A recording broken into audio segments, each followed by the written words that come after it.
안녕하십니까. 밑바른 소리의 백미란 아나운서입니다. 북한 철도 현대화를 위한 현지 남북 공동조사가 UN 안전보장이사회의 대북 제재뿐 아니라 미국 독자 제재에도 예외 인정을 받을 것으로 25일 파악됐습니다. 복수의 정부 당국자는 북한 철도 남북 공동조사에 대한 미국의 독자 제재 예외 인정 문제는 한미 양자 협의를 거쳐 해결됐다고 밝혔습니다. 한미는 지난 20일 워싱턴에서 이도훈 외교부 한반도 평화교섭본부장과 스티븐 비건 대북 특별대표 등이 참석한 가운데 열린 비핵화, 제재, 남북관계 워킹그룹 첫 회의에서 남북 철도 공동조사와 관련한 대북 물자 반출에 대해 미국 독자 제재 적용을 면제하는 방안을 논의했습니다. 미국은 도널드 트럼프 대통령이 지난해 8월 서명한 북한, 러시아, 이란 패키지법에 따라 대북 정유 제품 이전을 전면 금지했기에 철도 공동조사에 필요한 유류를 북한에 반출하려면 미국의 대북 독자 제재의 예외 인정을 받아야 했습니다.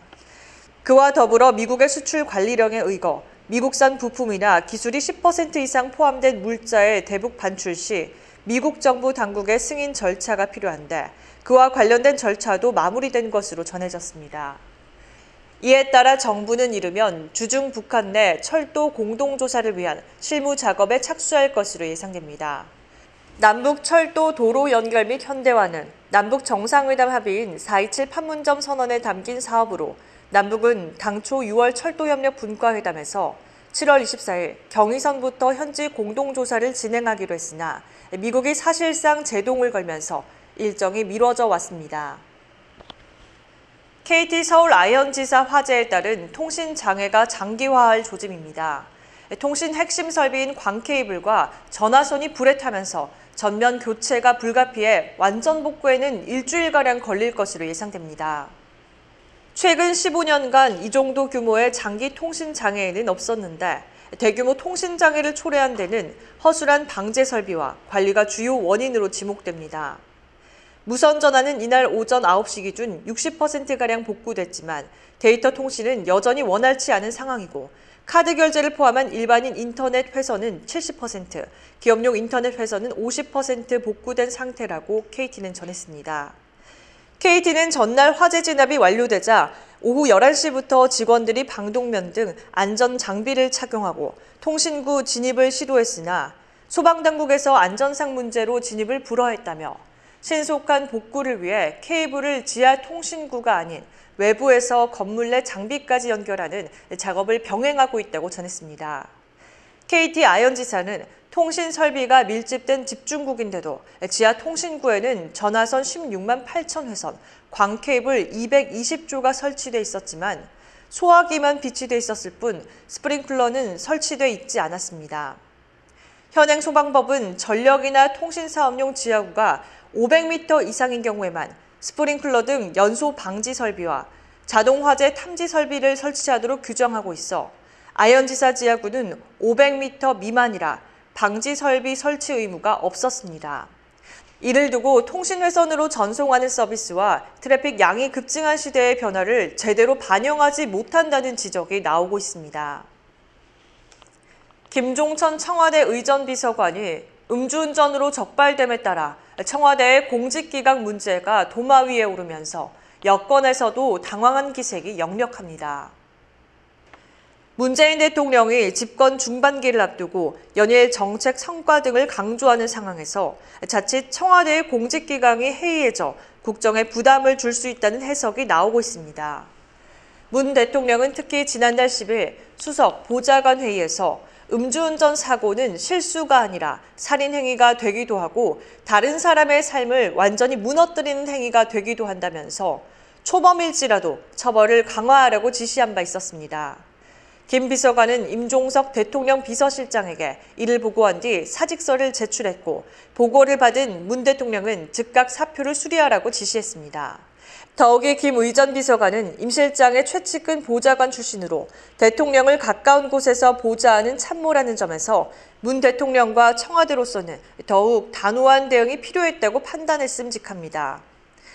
김 비서관이 의전 비서관으로 자리를 옮겨 임종석 비서실장 선임 행정관으로 청와대 전체 업무를 실무선에서 챙겨왔고, 김정은 북한 국무위원장 서울 답방이 이뤄질 경우 남북 정상회담에서 대통령을 보좌해야 할 인물이기 때문입니다. 이달 10일에는 청와대 경호처 5급 공무원이 술집에서 시민을 마구 폭행해 불구속 입건되기로 했습니다. 청와대는 현재 해당 공무원을 대기 발령 조치하고 경찰 조사 결과가 나오는 대로 징계위에 회부할 방침입니다. 바른미래당 하태경 의원은 20일 조합원 친인척 40명의 고용세습 의혹이 제기된 민주노총 금속노조 울산지부 소속 S사 노조가 이번에는 비주류 노조원의 친인척을 채용해서 배제하라는 블랙리스트까지 만들었다고 밝혔습니다. 하 의원은 국회에서 열린 의원총회에서 S사 노조는 소위 왕당파가 아닌 비주류 노조원들의 명단을 작성해 명단에 오른 노조원들이 추천한 사람을 뽑지 말라고 회사를 압박했다며 블랙리스트가 담긴 문건을 공개했습니다. 문건은 S사 사측이 만든 회사 소식지로 해당 리스트엔 현 집행부 소속이 아닌 100명의 노조원 이름이 적시돼 있었습니다. 하 의원은 이 블랙리스트는 근로자의 취업을 방해할 목적으로 작성된 것으로 명백한 근로기준법 위반이라며 합리적인 이유 없이 채용 시 차별해서는 안 된다는 고용정책기본법에도 어긋난다고 지적했습니다.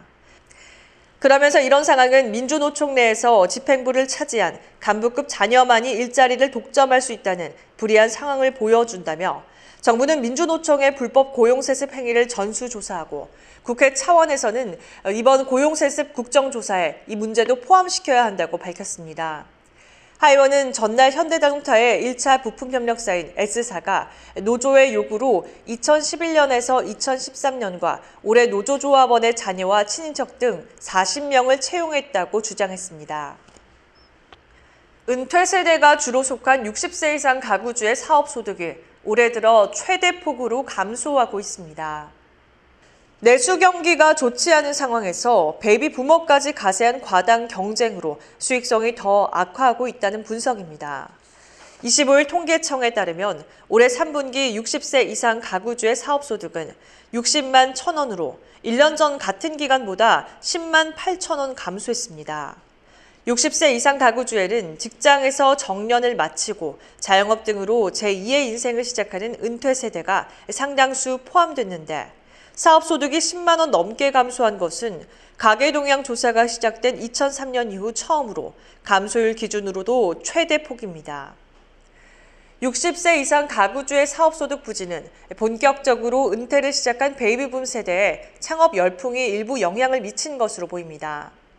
베이비붐 세대가 치킨, 커피 전문점 등 상대적으로 진입이 쉬운 음식점 사업에 뛰어들면서 출혈 경쟁이 가열되고 있다는 것이 정부의 분석입니다. 통계청의 전국사업체 조사 잠정 결과 보고서를 보면 지난해 말 기준 대표자가 60세 이상인 사업체는 87만 5천여 개로 직전 1년간 5만 2천 개 늘었습니다. 내수 침체뿐 아니라 온라인 소비 확산, 회식 문화 쇠퇴 등 사회 문화적 요인도 음식점업에 쏠린 고령 가구주의 사업소득 부진에 영향을 미쳤을 것이라는 분석이 제기되고 있습니다. 날씨입니다. 월요일 아침부터 안개가 짙어졌습니다. 가시거리가 100m도 나오지 않는 곳이 많습니다. 안개등을 꼭 켜고 운전하시기 바랍니다. 기온이 오르면 대기가 정체되면서 미세먼지가 또 말썽을 부립니다. 다행히 현재 미세먼지 농도는 보통 수준을 보이지만 언제든 나빠질 가능성이 있기 때문에 미세먼지 농도를 계속해서 확인해 주시기 바랍니다. 따뜻한 서풍의 영향으로 당분간 큰 추위는 없겠습니다. 오늘 낮 최고 기온은 14도로 어제보다 3도 오르겠고 내일은 17도로 평년보다 4도나 높겠습니다. 경남은 현재 맑은 날씨를 보이고 있습니다. 그래도 오늘 아침까지는 공기가 차갑습니다. 의령, 함안 영하 1도를 보입니다.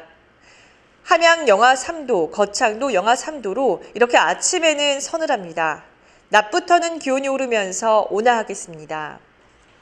당분간 비 소식은 없습니다. 기온은 평년과 비슷하거나 조금 높은 기온 분포를 보이겠습니다. 지금까지 립바른 소리였습니다. 시청해주신 여러분 고맙습니다.